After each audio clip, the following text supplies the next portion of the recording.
قالوا لا تخف، ابراہیم ڈرنا نہیں، وبشروه بغلام الحلیم۔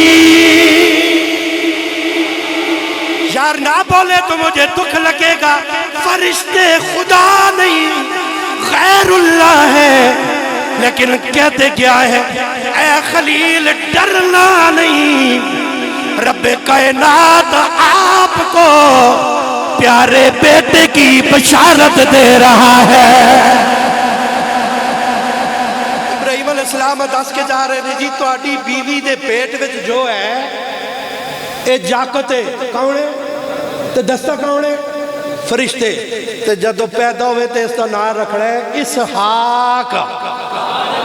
ایک مقام ہو گیا، دوسرے کیا؟ فناداتہ الملائکۃ وہو قائم یصلی فی المحراب ان اللہ یبشرک بیحییٰ۔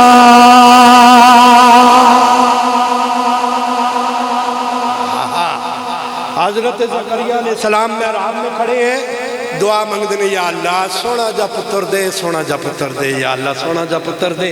اے دعا مانگ کے رہے کہ قرآن کہتا ہے فنادتہ الملائکہ، کس آواز دیتی؟ فرشتیاں، ان اللہ یبشرک بیحییٰ، اے اللہ پیارے زکریا پتر مانگ رہے ہیں، رب کہہ رہی میں تینوں پتر دے دیتے، یعنی تیری زوجہ کے پیٹ میں جو ہے اور تے کوئی نہیں جاندہ، صرف اللہ جاندہ ہے، لیکن اللہ سانو دس دیتے ہیں کہ اے بیٹا ہے اور اس کا نام بھی تو نے یحییٰ رکھنا ہے، اس کا نام بھی یحییٰ رکھنا ہے۔ ایک دو ہو گئی، تری سنو جی جلدی، کملی والے سے گل مکائیے۔